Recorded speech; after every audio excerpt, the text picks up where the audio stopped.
Hey, so I am going to do a couple of sample problems from this review guide. First, I'm going to start with the table. So questions 1, 2, and 3. Notice I've already got my formulas written down. I'll put them right here in case you want to pause that and add them if you have not looked them up yet. But for getting this table, my first step is going to figure out moles of everything, because I will ultimately need that. So first I need to know the moles in 50 grams of glucose.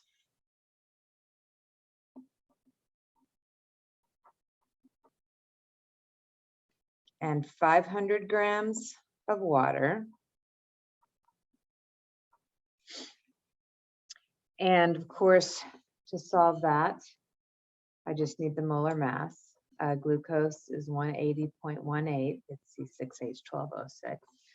Water, you probably have memorized. 1 mole of that is 18.02 grams.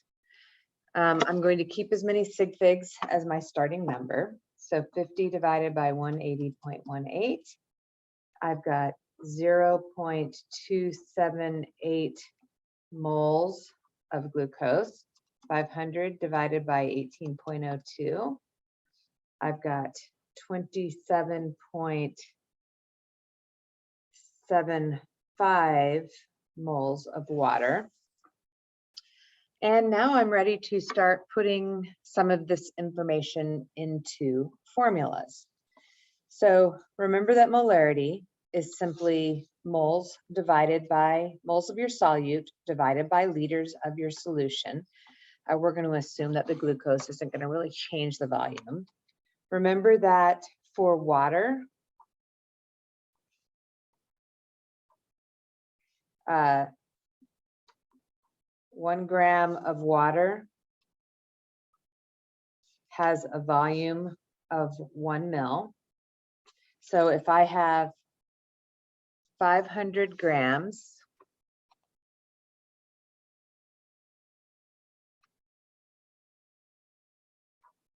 that's going to equal 500 milliliters, and 500 milliliters is going to equal 0.500 liters. I'm going to get this adjusted just a little so you can see.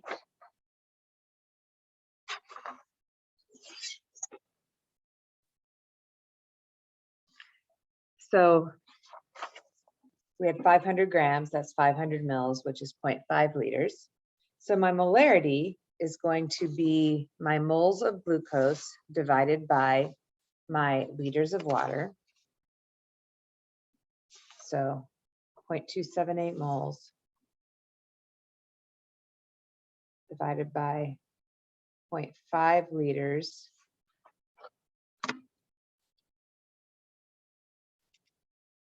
is going to be 0.556 molarity.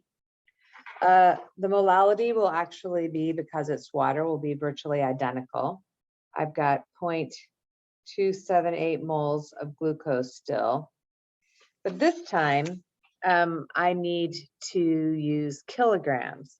Well, once again, that 500 grams of water would just move the decimal 3 places to the left, would be 0.5 kilograms of water. So 0.556 molal. So what is my percent composition? Well, that's the mass of my solute, which is 50, divided by my total mass of my solution. And for that, I'm going to have to add 500 grams plus the 50 grams, and then multiply by 100 to make it a percent. So 50 divided by 550 times 100 will be 9.09% by mass. And then the last thing is my mole fraction. notice this is asking for the mole fraction of the solvent. So I'm going to use my moles of my solvent, which is the water.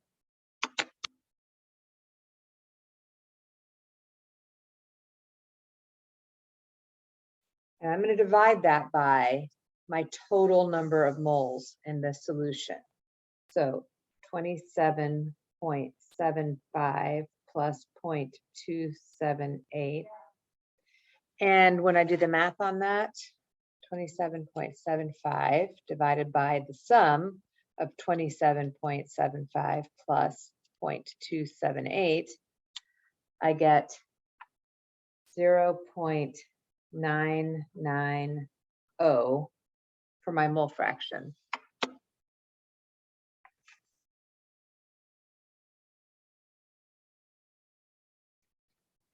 So the next two are going to be set up very similarly.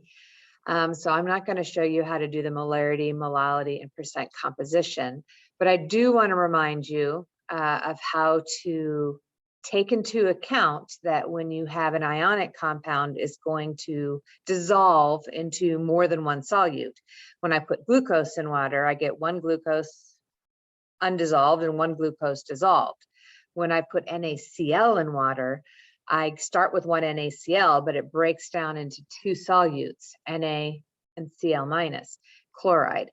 Same for calcium chloride. I put in one CaCl2, one calcium chloride, but what I get is a calcium ion and two chloride ions, so 3 total. So that is going to impact our mole fraction. So just to quickly, I will do the NaCl one for you.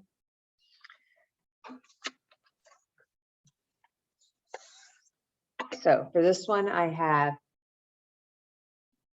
50 grams of NaCl.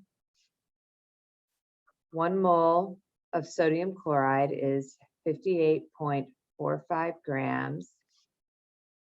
And for every 1 mole of NaCl, I'm going to get 2 ions. So 50 times 2 divided by 58.45. So this is going to be 1.71 moles of solute. And then on this case, we had 1,000 grams of water.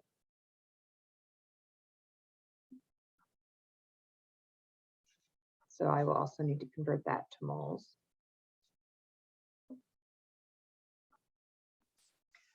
So 1,000 divided by 18.02 gives me 55.49 moles of my water.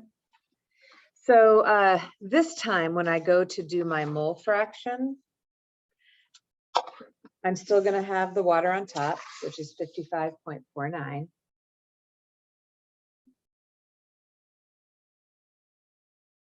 And then once again, I'm just going to add the 55.49 plus the mole solute of solute, which is 1.71.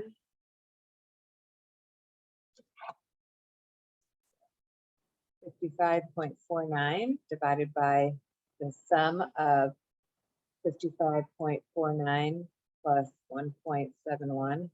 Might have accidentally said product earlier.